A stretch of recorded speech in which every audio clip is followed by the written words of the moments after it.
and scan the human interest and trending topics that matter. Stay tuned to The Issues, your plug to the stories making the buzz, from politics to science and technology, social justice, and more. Let's tackle the tough questions and expose the truth.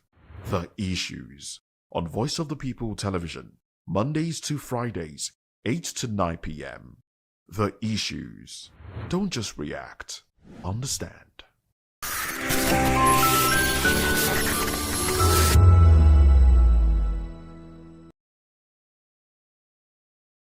Good evening, Africa. My name is Bamakore, actor, model, producer, and I'm giving a big shout out to VOP TV, man. Keep watching. Don't change the dial. Thank you and God bless you. My name is AY, and of course, I represent the voice of the people, and that's why I'm on VOP. AY say so. Hi everyone, it's your girl Miriam Tima from The Real Housewives of Lagos and The Real Housewives Ultimate Girls Trip Africa. Shout out to VOP, the voice of the people. You already know. Stay tuned, keep watching. And don't forget, VOP is the best. All right, hello, it's about that shaking the man fine back with Melanie Poppy Black Skin Boy. This is VOP TV. If you're not watching VOP, I don't know why you're watching. Maybe you're watching your weight. Bye. Hello, beautiful people. This is Wale Ojo, and you're watching VOP, Voice of the People. Hi, guys. You already know who it is. This is New Energy. Flyers, whatever, live. Keep watching VOP TV. Thank you. Hi, people. Ginny Albano here. Guys, please keep watching Voice of the People.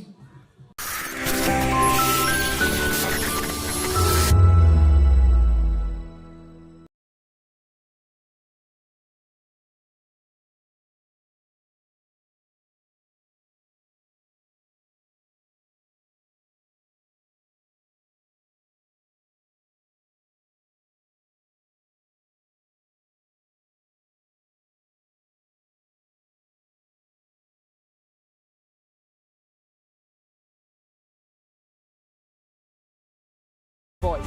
The policies that shapes our world and the economy that determines our future. Every hour, every day, the grapevine keeps buzzing. And together, we are committed to telling the stories that shape our world because your voice is our focus. Don't forget, our voice matters the most. Let us come together and share our concerns.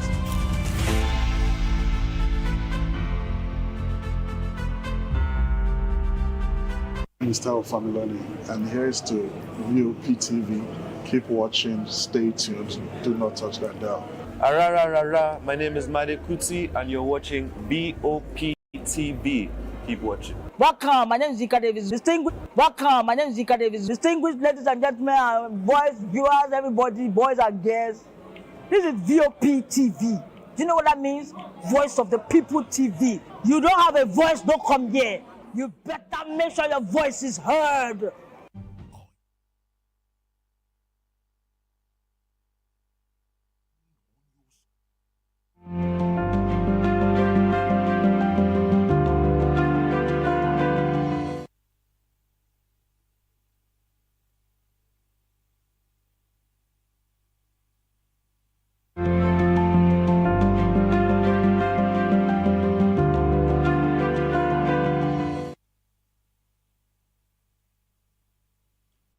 Hello there, good evening and welcome to Political Lines. This is Voice of the People Television, VOP TV. I am Chukwuma Okoro, and in case you don't know, we are broadcasting on Metro SL TV channel 264, on YouTube and other social media handles. We are at VOP TV Live. You can also be a part of this conversation by calling in or sending WhatsApp messages, scrolling to the number scrolling on your screen. On the show today, Sharia Council seeks removal of Amopiton, that's the INEC chairman. The newly appointed INEC chairman vows it won't recognize elections conducted by him. And while we move away from that, senators disagree on Sokoto airstrike by the United States of America, raise questions on Nigeria's sovereignty. Well, let's bring in our guests. We've been joined by Dr. Kachi Ononuju. Dr. Kachi Ononuju is an economist, author, historian, public intellectual, distinguished scholar, and director general of the Heritage Center, Abuja. Heritage Center Abuja is a think tank devoted to researching interesting political, economic, social, and historical issues. Good evening to you, Dr. Kach, and welcome to Political Lens. Good to have you on my show. Thank you very much for having me. I'm happy to be here with you and your audience. Beautiful. I appreciate your presence. And now let's get into it. The Supreme Council for Sharia in Nigeria, SCSN, has renewed its demand for the removal of INEC Chairman Professor Josh Omopiton, warning that Muslims nationwide will not recognize any election conducted under his leadership. The council says his continued stay in office threatens the credibility and neutrality of Nigeria's electoral process. While speaking at the council's 2026 pre-launch Ramadan lecture in Abuja, SCSN President Sheikh Bashir Umar accused Amopiton of compromised integrity, citing a past legal brief he authored alleging a Christian genocide in Nigeria, claims the federal government has officially rejected and still trying to reject at the moment, despite the fact that Nigerians are going back to the agreement that Nigerians have been killed in their numbers. While the council described the stance as divisive and inconsistent with the impartiality expected of an electoral umpire. The council also raised concerns about insecurity, economic hardship, alleged imbalance in federal appointments, and attempts to undermine Sharia practice in Muslim-majority states. Lawmakers and traditional leaders at the event cautioned against unverified religious narratives, stressing that such claims could deepen divisions and threaten Nigeria's national unity, especially being a secular country. Well, let's come to you, Dr. Katz. This rejection is coming at a time when many Nigerians expect the new INEC chair to deliver free, fair, and credible elections in 2027. Now, how does this call by the Sharia Council remove the toga of impartiality bestowed on that important office? I mean, at this moment, we are hearing, no, you have to remove Josh Amopiton. How does that, remove that toga of impartiality bestowed on that important office?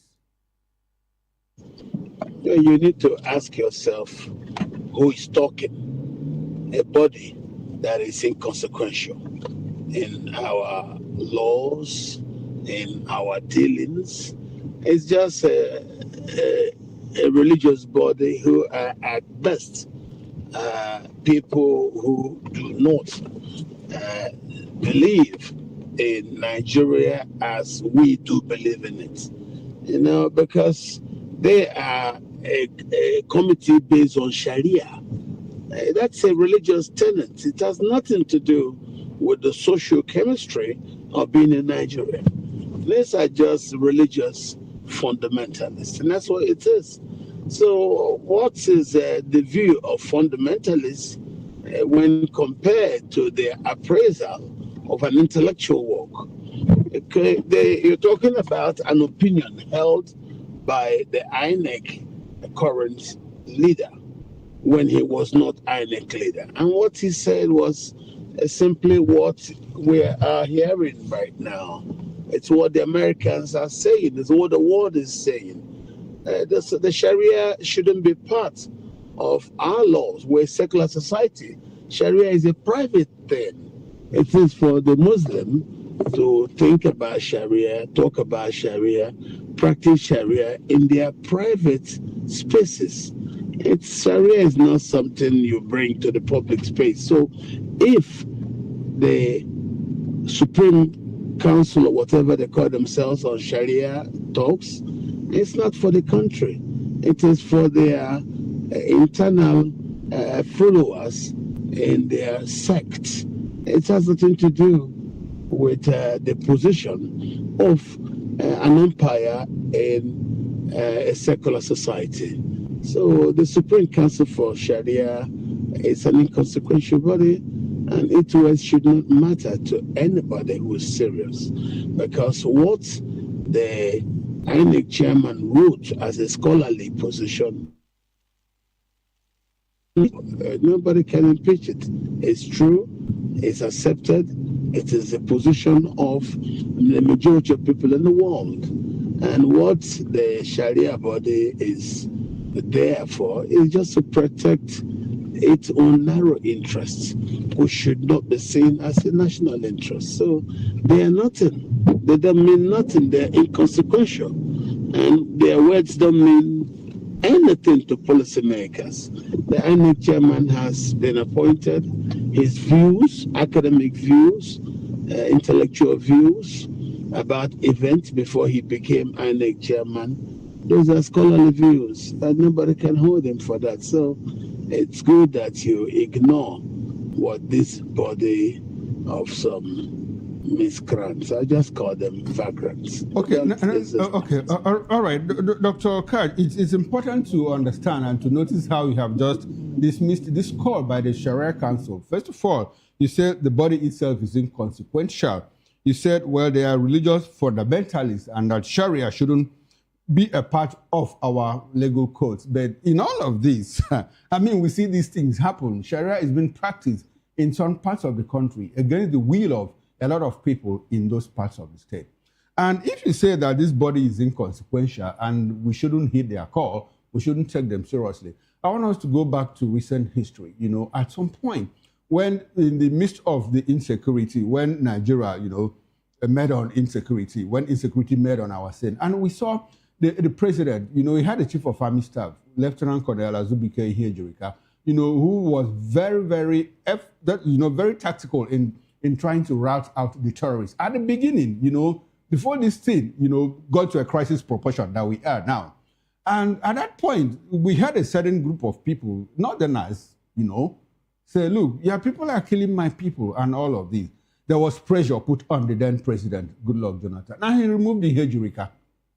And up until this moment, we are still reaping, you know, the gains of that removal.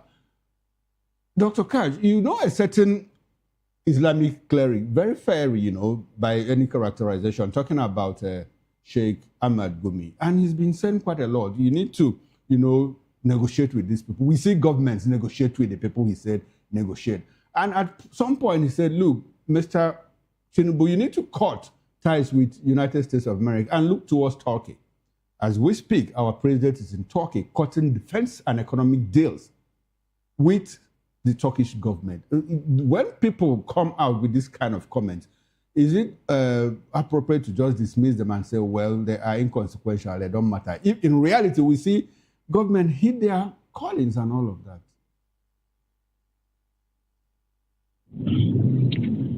I tell you, they don't matter. These are thugs. They are simply ideological thugs. They're trying to talk themselves into public spaces. These are what we don't want. And of course, you have people who will organize and try to put pressure on society just for their own selfish, ways. It doesn't mean that the society will embrace their ways. No, we're not going to take those people seriously.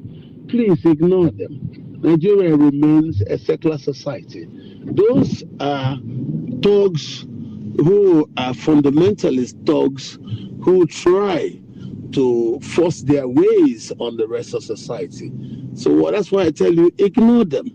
They are not, they are protected, they are not supported by law, they don't mean nothing. Why I tell you it's inconsequential is you can go to sleep, ignore what they say, and nothing will happen. You see, these are just ideological thugs. That's what they are. So don't take them seriously, I beg you. They are the cause of the troubles in the country. These are the people who, raise religious fundamental issues that divide society. That's why it's important that the more we disregard these people, the better for society. Don't even repeat what they say, so people don't take them seriously. This kind of ideological talks must be forgotten, ignored. Don't give them credence. It does not matter what the president has done. He's gone to Turkey, yes. Some people may have succeeded in trying to intimidate our country. What did that bring? It brought American military intervention in our country because of such extremist views, because of such thuggish ideological positions. You push the country until you now get us into a place where international community do no more respect our sovereignty as a country. Why?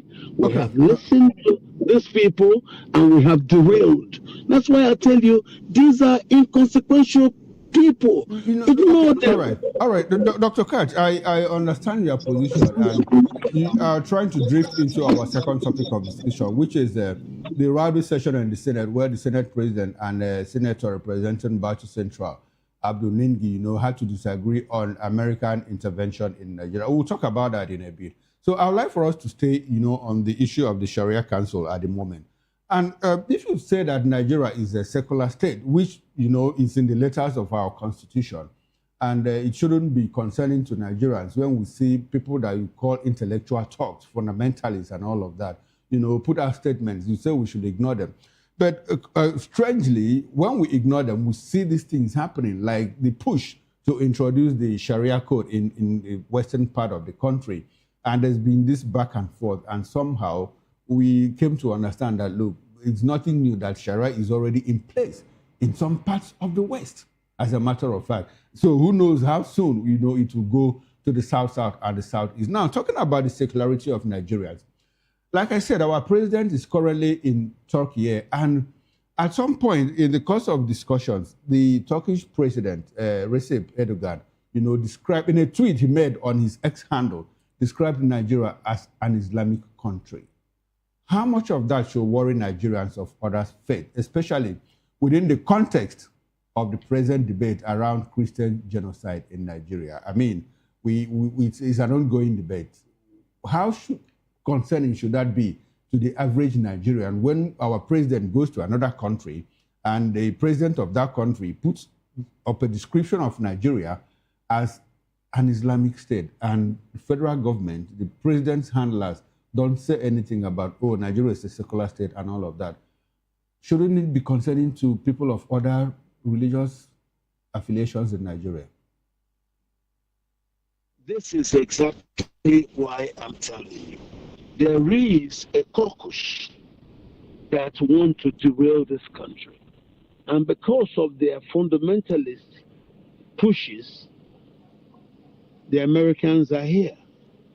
These are the same people who, under Buhari, started a jihad. And then driving the jihad, they got genocidal. And that's why the international community, led by the United States, think that we have moved away from the position of being seen as a normal country, that we are not being driven by mad people, murderous killers, and then forcing the Americans to come in. Of course, you have to understand that we were captured. And because we were captured by these elements, because of these thuggish ideological pushes, they even have international partners, like as you've seen, the Turkish president, who thought what he was helping them to do, supplying arms and all, had been successful, that Nigeria is now an Islamic country. Yet Nigeria remains a Christian majority country. And you see, this is where the problem is. Islam never agrees on equality. It has never been. And that's why, even if you have 30% of a country being Muslims, just like Nigeria after the Civil War was 35, 38% Muslims.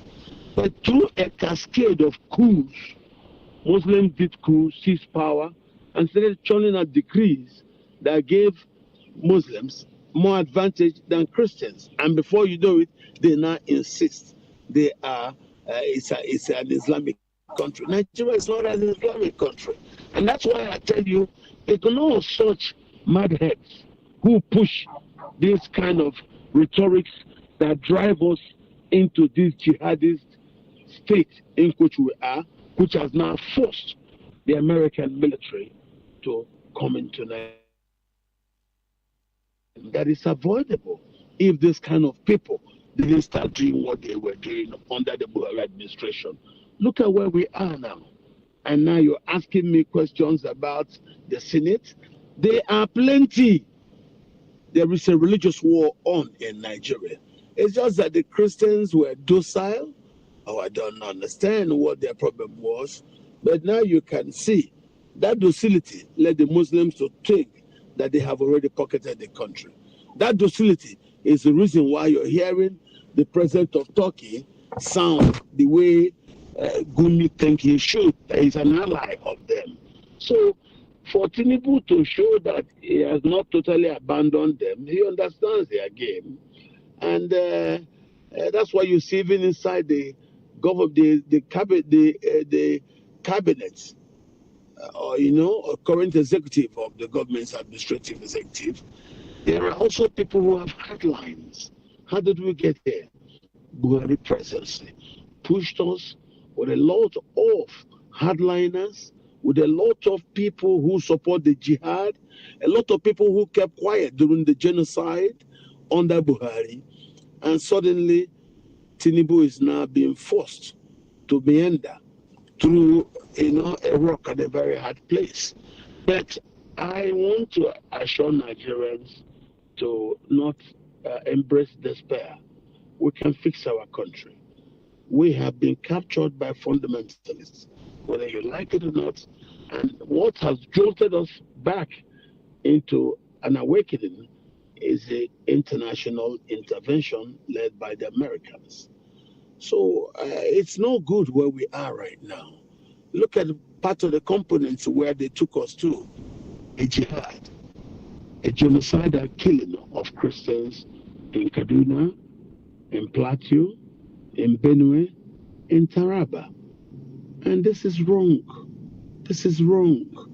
So we have to now understand that we must step away from where the world caught us. The world caught us pants down in a killing field, a genocidal field where Christians were being slaughtered for their lands in Benue, in Plateau, in Taraba, and in southern Kaduna. And we did nothing. And our government was caught with its pants down. As the American delegation came and traveled to Benue, they saw more than 600,000 people living in a concentration camp. And instead of the 60 days the Americans gave us to get our act in order, the Americans invaded Nigeria and started bombing Sokoto in less than 30 days. So you need to understand what's going on in Nigeria is not proper. We needed to be awakened by the international community when the Americans came. Yes, I'll tell you, that's a very bad thing for our country. It's no good for us. We have to take some step back. Look at even our government got into denials. The historical Takia we saw the Fulani do. The government borrowed it and got into denials. And then the denials made us look so bad to the extent that as I'm talking to you till this minute, conversation with President Trump. Trump doesn't want to talk to him. Because if a man goes on to deny what is incontrovertible, then something is wrong. So that's why I am very skeptical and very fearful for Nigeria going forward. Exactly. Okay, Dr. Katz, I'm happy that you have again brought us to this point.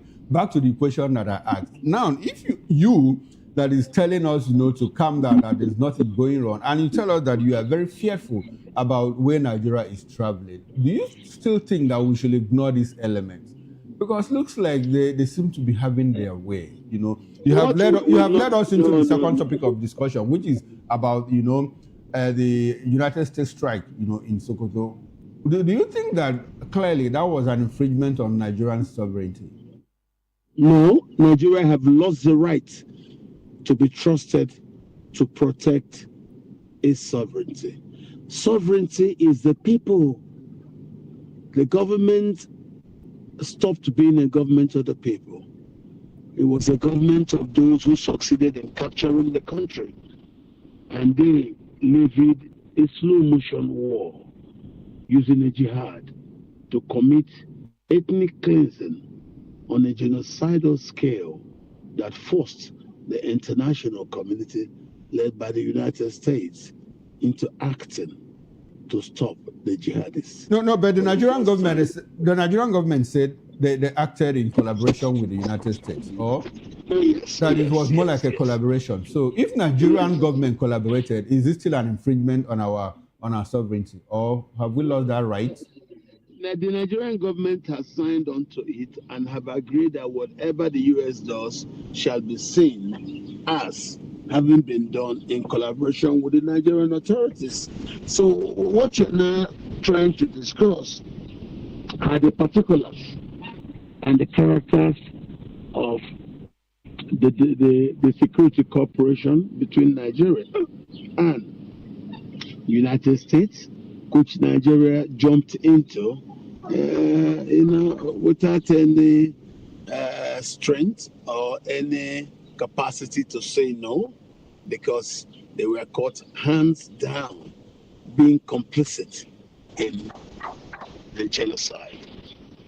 And this for Tinubu to show and tell the world he's not complicit, he's now being forced to do things that attacks that genocide and then attacks those responsible for the genocide. His own primary problem was his incompetence in calibrating a response to the Fulani War. He couldn't do that. And that's why the Americans and the world said, and Nigerians said, he is also complicit. Because if you're not complicit, don't forget,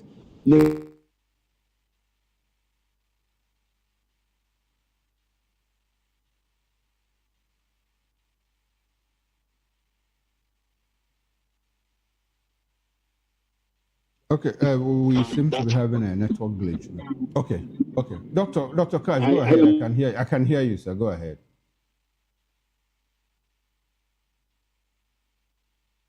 Hello, Dr. Kash, can you hear me?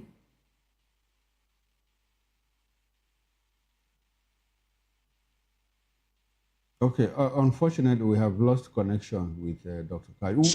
Let's go for let me call you back in a minute. I'm in front of principal. I'll call you, please. Okay, Dr. Kash, go ahead. I can hear you. Okay. What I'm saying is, where we are is not very good. You said yes. I talked about my fears. Of course. Why I say where we are is not very good is that we allowed our docility to allow such intellectual thugs to extend their fantasies in a way that has put us in peril. Nobody likes that the Americans are here. Nobody likes that our government has no input except to say yes.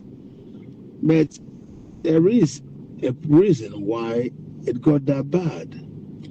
And I'm saying that Nigerians should not despair. If the president works well with the Americans, we can work our way out of this jihad labyrinth. So you're still seeing the voices of jihad. That Supreme Council for Sharia is a voice of jihad. So those are the voices we must see as enemies of society, no matter how their words sound. They don't mean well. They don't believe in equality in society. They don't, and they've never been. That's why I call them a bunch of thugs. Okay? Anybody who doesn't believe on equality in a society is a thug. And so we should not take them seriously. We should organize in ways to actually undermine them seriously so they cannot operate effectively. They do not mean well for society. Okay, all right, Dr. Kash, thank you very much. Let's move away from the ideological positions, and come back to the reality of the moment. Now, the federal government this morning, yesterday, rolled out arrangements, for the return of retired soldiers to the fronts, to the battlefronts of insecurity. Do you think that is a good track that we are following?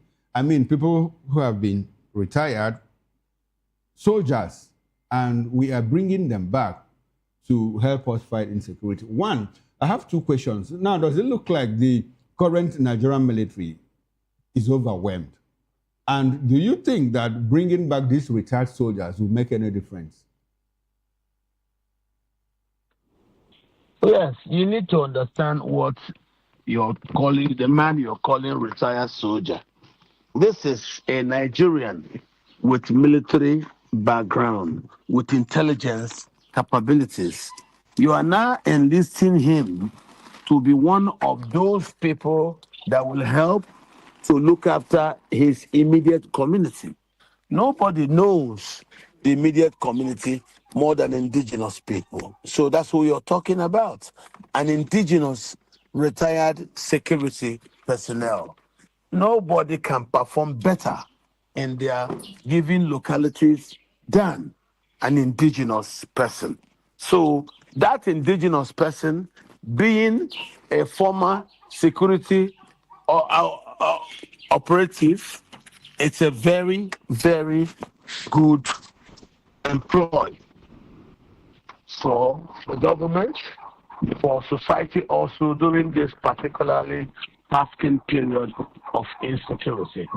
So what I will tell you is that this is the best that we can get. Because if you employ security people to the front lines, there is that thing you call intelligence. Nobody has that intelligence more than these experienced former security operatives who are now in retirement, but they're not tired. They may be in retirement, but they still have the intelligent know-how of their immediate areas. And that's the reason why government wants them. So I don't see anything wrong in such persons being brought in. Let me also tell you, somebody like General T.Y. Danjuma is an intelligent security operative, though retired. So you can imagine the kind of impact such a person can bring.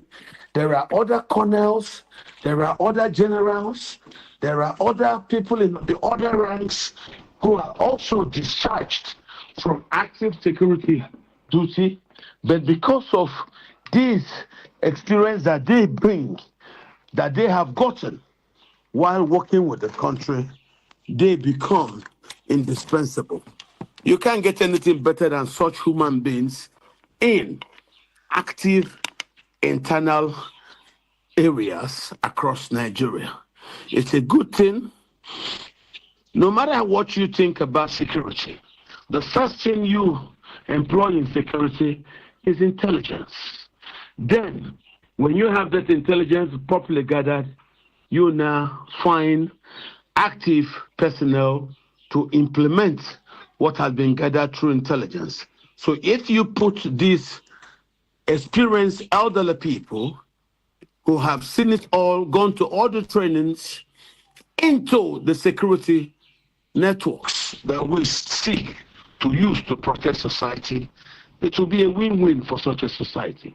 Because in that way, you will now see a much wider, diverse pool of volunteers willing to work to save their society.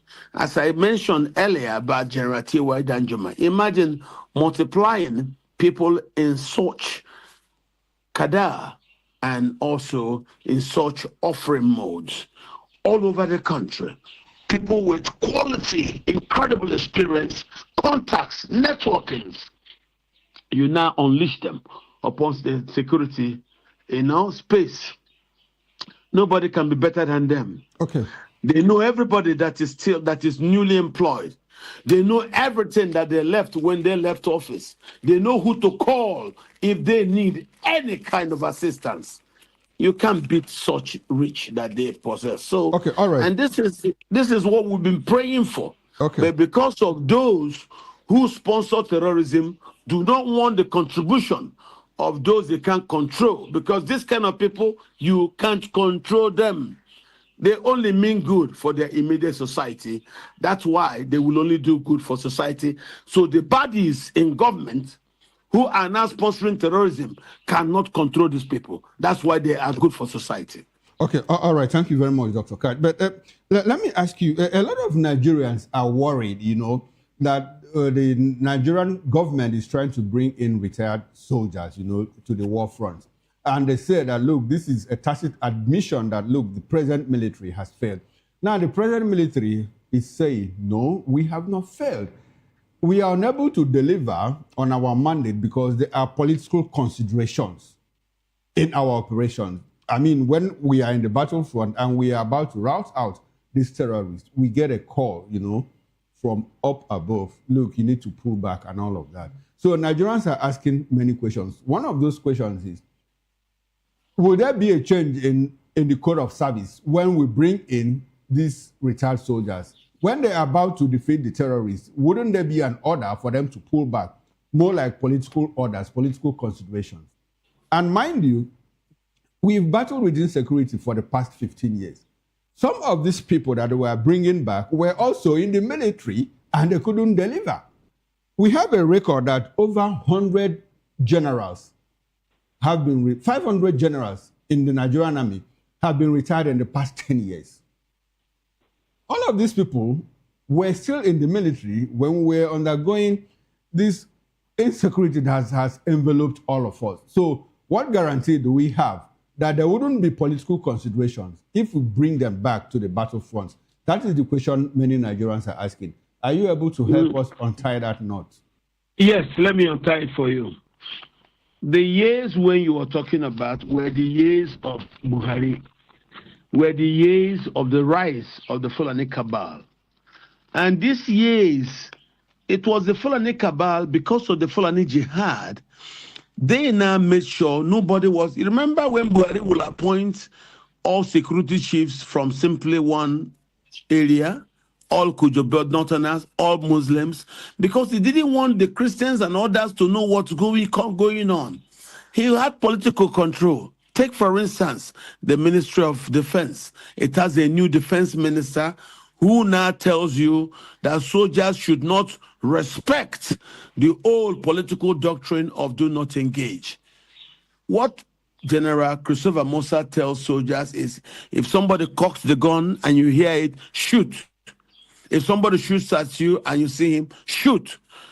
Go away from the old advice given by Fulani leaders of do not engage. And then when the Fulani militias were attacking Nigerians, the Nigerian soldiers could not shoot back because of that standing political instruction which you now mentioned. It was called do not engage. It has now recently been reversed. General Christopher Musa, being a victim, he's from Zango Kataf, he knew this was what the Fulanis used to allow the Fulani militias to gain land in Kaduna State where he's from. It was the same thing. And so what we now said is our military is capable, but because of what the shoot at the Fulani militias, and it now started looking everywhere, see the Fulani militias were invisible. You've seen what happened. General Musa has now given new instructions to the army, to the security services. This is now a policy position of the Ministry of Defense. If anybody cocks the gun, shoot at you, shoot him back. There is no more do not engage. It has been abrogated. And that's why I'm telling you, those new security chiefs, they know it too. The retired security personnel being brought back, they know it. And they are not coming to listen. What they are coming to do is simply bring their experience in intelligence gathering. Plus, it is no more an issue of you listening to Buhari and his Fulani cabal telling you don't shoot back at the Fulani militia, and then as you don't shoot back, the militias will gain killing rights in Jos, killing rights in Kaduna, killing rights in Benue and in Taraba, and it will be as if the Nigerian army is incapable of doing it against the Fulani militia. But because the Fulani politicians, as you now talked about, are at the top, were giving instructions to the soldiers, do not engage if a Fulani militia shoots you. And that's why you saw it easy for the Fulani militia men to get all those weapons. They will shoot, and when our people don't engage, they seize the military weapons. You give soldiers weapons, they are given to these militias. You give them Boko Haram. So you had politicians who were actively supporting the insurgency. And when you talk, they tell you these are our boys. When you say you bomb them, you hear Badaru, former defense minister, say you can't bomb some of them. That's why you saw Obasanjo come out and say he was talking nonsense. And what did Tinubu do? Removed him and put somebody who will tell the soldiers, engage. Once you hear anybody cock the gun near you, once you see anybody shoot the gun at you, engage. And that is what has changed. So I want to reassure Nigerians that the doctrine has been changed. Don't be worried about the past. The past is gone. Buhari did what he did, and now Tinubu has been forced by the American intervention to show that Tinubu, is not actively complicit. Let us just say his complicity could be calculated from the calibrations of him not having the muzzle to face up to these people, him being afraid of what they do to him politically and even physically. But with the Americans here, he knows the devil he needs to fear are the Americans, and that's why you see him now walking in tow with the U.S. administration. All right, thank you very much, Dr. Katch. Your comments are quite reassuring, but I hope that they will be sustainable over time. I want us to return to the question of United States involvement. You just said now, just a few seconds ago, that now that the Americans are here, are the Americans here? Are they really here? Just one strike in Sokoto on the 25th of December. And they are all over the place. The American assets are all over the place. The intelligence are here. They've continued to fine-tune the cooperation agreements between them and Nigeria. You saw even last week, there were some corrections put there. They are here. They're not going. And don't forget, the Americans have been very interested in Nigeria right from the time of President Obasanjo. I remember then when General Mukhtar refused as NSA, but the Americans are still here. Coming to Nigeria is a geopolitical calculations for the U.S. administration. They've wanted to come here. And now that the Russians seem to have very strong interest and control over Burkina Faso, plus interest in Chad and Niger, and of course Mali. The Americans now think there's a need to own a buffer against the Russian interest in the Sahel. So being in Nigeria is what the Americans have always wanted to be. Now that the Fulani jihad has given them an easy reason to jump into Nigeria. And of course, that's what you're saying now. Everything they do, the Nigerian government say, yes, they are with them. And trying to counterbalance emotions, Tinubu now traveled to Turkey. So, but it doesn't mean nothing. Turkey is known to support the Islamization of Nigeria. So we wouldn't trust them.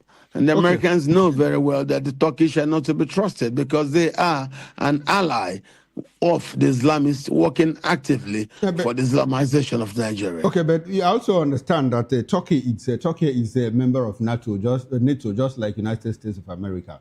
Now, Turkey is a NATO member militarily, but not an EU member. Yes, not an EU member. I didn't mention EU. I'm talking about NATO, not Atlantic Treaty Organization. Now, Dr. Katch, should it excite us that America is here? I want us to go back a bit in history and look at American involvement outside the shores of the United States of America. Every place America has ever intervened, have they been able to solve the local problems? I could cite Iraq, I could cite Afghanistan, I could even cite Vietnam, more recent history, Libya. It depends on the... You're talking about, you're trying to talk about the mode of engagement. Okay. If America engages with a society from an adversarial way, the people who will complain about America coming to Nigeria are the Islamists, the jihadists. And that's why you're seeing noise from people like the Sharia Council waking up. Whoever smiles, they will complain about the smile. Whoever sighs, they will complain about the way the face is kept during the sighing. Whoever even try to ask questions, they will ask you about the tone you use in asking that. So that simply tells you that they become very touchy. They become easily irritated because they are not happy that the Americans are finally caught up. Exactly the point, Dr. Katch. We're almost out of time, so I'll need for us to, fast track. Exactly the point I'm making, you know. If they are trying to pull in America, and recall that if you see that within the past 1 month, the terrorists have doubled down. After the strike in Sokoto, they took away how many Christians in parts of Kaduna?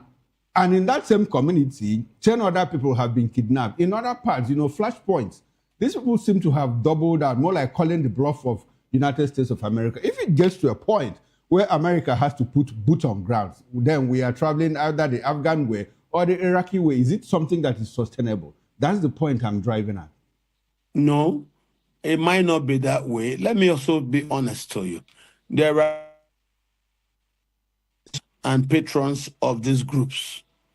If the Nigerian experiment towards country and nationhood is rejected by these sponsors of these terrorists, I don't think it's a must that we must remain one country.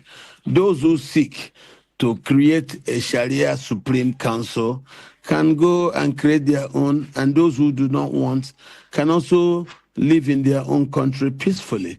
It's not a must that all of us must stay in one country. The British designed Nigeria to fail because at independence, they left, the South was free, but the Fulanese whom they employed to superintend over the Hausa Bokwe estate and report back to them to the British in an arrangement we called historically as indirect rule. They didn't remove the Fulani. And that's why till this day, the Fulani still colonize the Hausas, and no Hausa man is emir anywhere in Hausa land. So for us to allow such anomaly to sustain simply shows that maybe we're not yet ready for nationhood. So if those people who think that that anomaly favors them and they don't want to change towards nationhood where equality is respected, it wouldn't be difficult to wish that we are separated. Don't forget, Dr. Kash, a lot of the Islamic leaders, let me finish. Okay. A lot of the Islamic leaders, part of what caused this trouble was they were always going to Washington and New York to castigate Israel and demand for a multi-state solution in resolving the Israel and Palestinian issue. So if they also demand that, I don't see anything wrong in them accepting a multi-state solution in resolving the Nigerian conundrum. I think we might come to that, and if it becomes that, possible, we'll just do the game. Whatever is good for Palestinian and Israelis, I believe, should also be good for Nigeria and those who seek peace. Now, Dr. Kash, one last question, and I would like for you to put together your concluding thoughts as you answer this question. You talked about going separate ways. Our constitution, the Constitution of the Federal Republic of Nigeria, 1999, as amended, is very clear on it. Nigeria's unity is not negotiable. Have we amended that section of our constitution? Who wrote the constitution? Soldiers. It's our own. It doesn't matter who wrote it. I'm asking you who wrote it. Doctor, we are still operating it. Nigeria is currently under a status of capture by a Sunni minority. But it is the practicality of the characters of that capture that is bringing this particular contradictions that now make us have people invade the country, people intervene in country, people slaughter others and commit this kind of heinous genocidal actions. If that constitution written by the army has not been able to hold us together, you don't regard it. What we have is a dynamic human society. And one thing that is guaranteed is change. Things change. So Nigerians are beginning to change because we're no more under military rule. They're now being far more expressive about their discomforts. And by being that expressive, we might find a way to reset society. It's not by force. You are talking about Nigeria. Well, who told you that? What soldiers wrote? They do write that constitution as we the people. But that is the constitution we are operating now. It is also the same constitution that makes us tolerate Gumi and tolerate those who kill other Nigerians. So if killing other Nigerians that is organized through that constitution doesn't work, would the Americans keep quiet? Didn't they come into Nigeria? Have they not started now bombing in Sokoto? Okay. Why I'm telling you something that is fundamental in life of humans is change. Now that we've seen that those constitution as written by the soldiers is not really practicable, it's not working, you're seeing changes. Why complain? Nobody can stop us from expressing reactions to these things that are just unsustainable. And that's the way we are. Okay. So, as I'm telling you now, if the Fulanese jihad forces other people out of fear to say they can't coexist with these murderous people, what's wrong with us? We're trying what the Fulani leaders have been saying in New York. All right, then. A multi-state solution. If it is good for Israel and Palestine, a multi-state solution is also good for Nigerians and those who don't agree. Okay, all right then. I'll take that as a concluding thought. I must say a very big thank you to you, Dr. Kash Onanuju, economist, author, historian, public intellectual, distinguished scholar, and Director General of the Heritage Center, Abuja, a think tank committed to researching interesting political, economic, social, and historical issues. I must say a very big thank you to you, Dr. Kash. It's been intellectually engaging, and I hope that we can do this some other time. I appreciate your presence on my show. Thank you. I am very grateful to you and also your audience for their patience. We shall continue to exchange thoughts going forward. All right, thank you very much. Now, on behalf of the backroom staff, I am Chukwuma Okoro. Up next is Issues with Nena Ndimduto. Stay with us, 7 o'clock on top of the hour. It's Issues. For me, I'll see you tomorrow morning, 8 o'clock on the morning show. Enjoy the rest of your evening.